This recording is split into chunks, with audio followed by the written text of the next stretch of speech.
Okay, today I'm gonna be welding a T-joint. Whenever you weld, you wanna make sure you got your glasses for grinding, your gloves, your jacket, and your hood. You wanna have all the PPE necessary.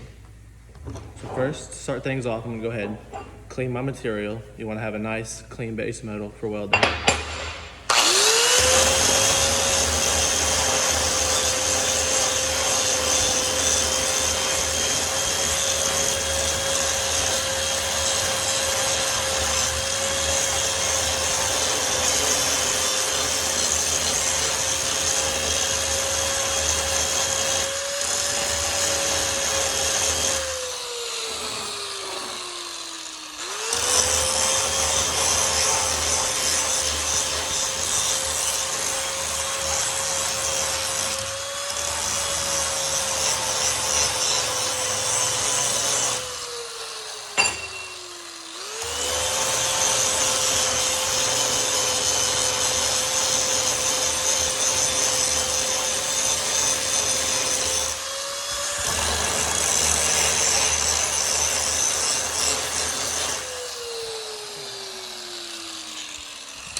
Clean base metal.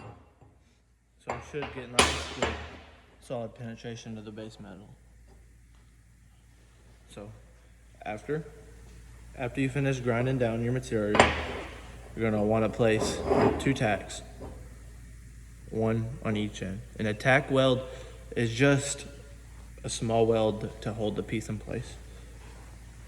So you're gonna wanna go ahead and get your rods out.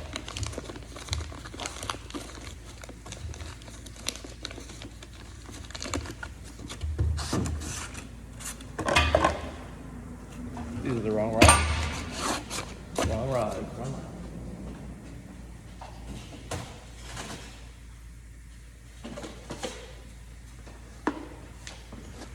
Okay, now that I have my rods, I'm gonna go ahead and place 2 tacks on each end. One here, and then one here.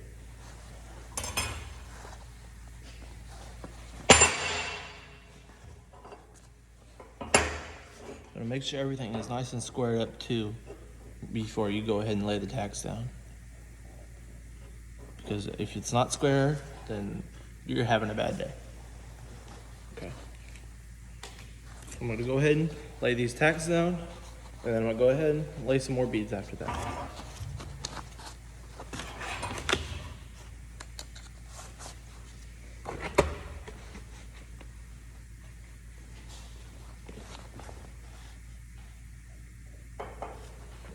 Probably should turn my welder on too.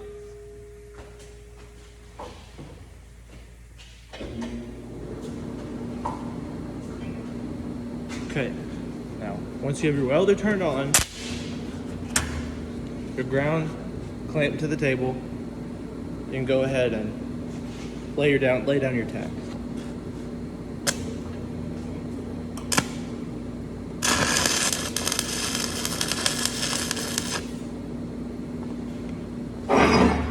Tack.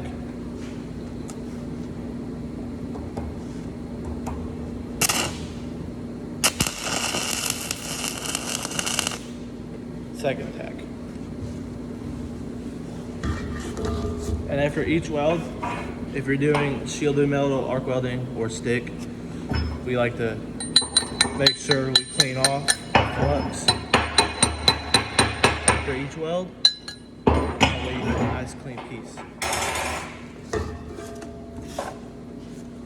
Okay, I'll go ahead and lay down the first bead of the T-joint.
go ahead and clean off the slag with the wire wheel. That way I have a nice clean work piece to weld with.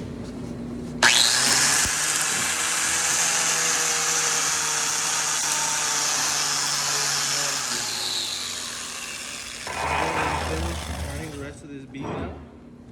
Finish out the piece.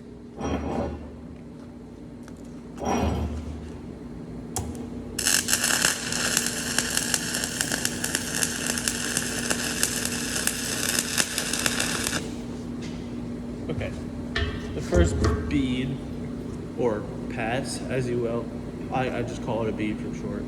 It's easier, people know what that means and understand the terminology.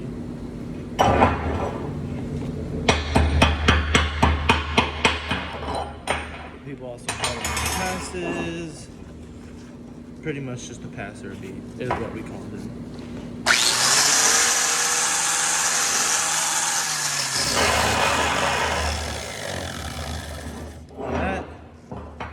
Is the first pass, or the hot pass, as we like to call it. After you do the first initial pass for T-joints, you want to put another one on the bottom of the bead and then another bead on the top. And that's what I'm going to do now.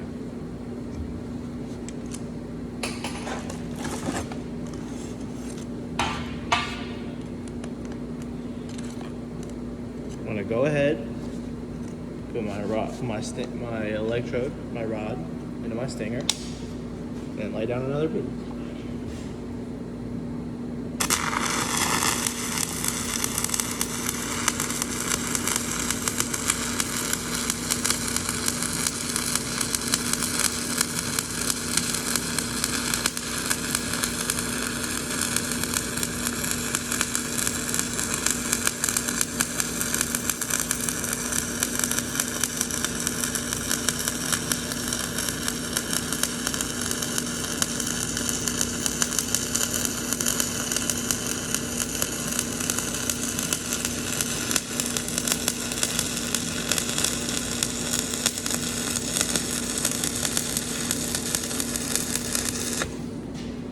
Okay, now that I'm done with the second bead, I'm going to go ahead and clean it off and get a nice clean base metal to weld my last bead with.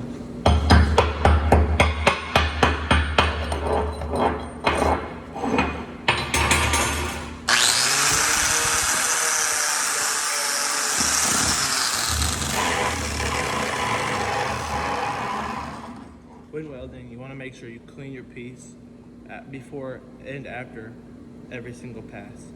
You want to have a nice clean base metal before you weld it. That way you get the best possible weld every time. I'm going to go ahead and lay this last bead down, and then we should be done.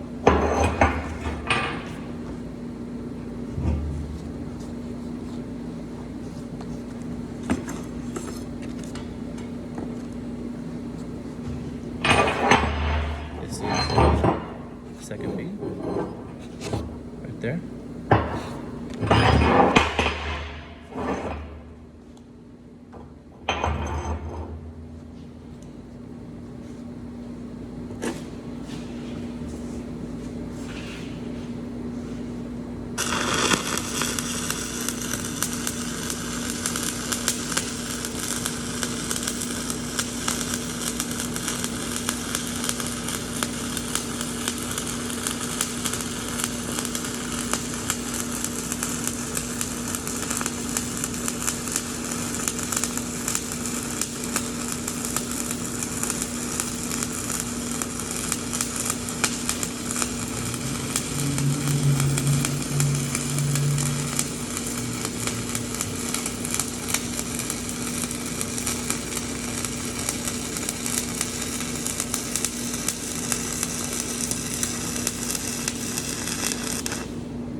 Okay, there's the last and final bead on the T-joint placed. I'll go ahead and get it cleaned up and show you guys the final product.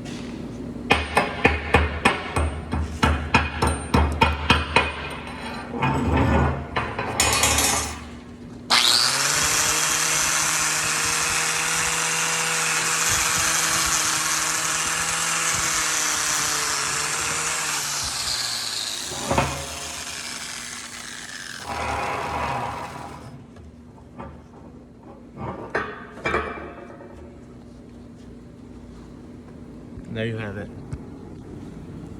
A nice, solid welded T-joint. Now that is how you weld the T-joint. There are many other joints to weld. There's these pieces, which is a T-joint as well. A bunch of other things. There's a butt joint, which takes two base metals, puts them together, and you weld up the middle. That's a butt joint. Kind of like this. You grab these two metals, put them together, weld them together right there in the middle. And that's a butt joint. There's butt joints, T-joints, lap joints. A lap joint is like this. When you have two pieces overlapping each other, that is a lap joint. Many possibilities with welding, multiple different welds, a lot you can do. You can do overhead, you can do vertical, you could do left, or horizontal. There's truly a lot of options. There's not just stick welding, there's also MIG welding with a gun, or TIG welding with a torch and wire. There's just so much variety, so many options with welding that there's just a lot you can do. And it's just